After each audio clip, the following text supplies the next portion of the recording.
जिसे चाहा उसी ने रुला दिया है।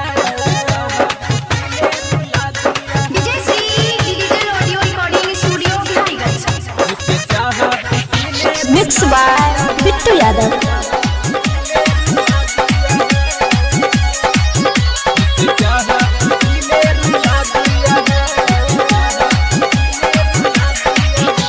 खुदा कैसा प्यार ये बना दिया है,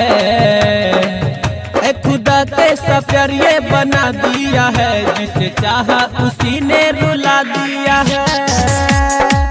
क्यों खुशी को ये गम में मिला दिया है, क्यों खुशी को ये गम में मिला दिया है। जिसे चाहा उसी ने रुला दिया है। जिसे चाहा उसी ने रुला दिया है।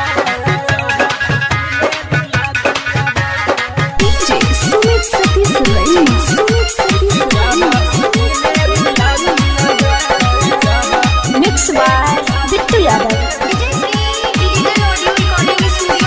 वो मेरे जीवन में प्यार का फूल खिला के भूल गई कैसे वो हमको रुला के, भूल गई कैसे वो हमको रुला। वो मेरे जीवन में प्यार का फूल खिला के भूल गई कैसे वो हमको रुला के। वो मेरे दिल पर वो तीर चला दिया है, वो मेरे दिल पर वो तीर चला दिया है। जिसे चाहा उसी ने रुला दिया है। जिसे चाहा उसी ने रुला दिया है। डीजे सुमित सतीश तिवारी। जिसे चाहा उसी ने रुला दिया है।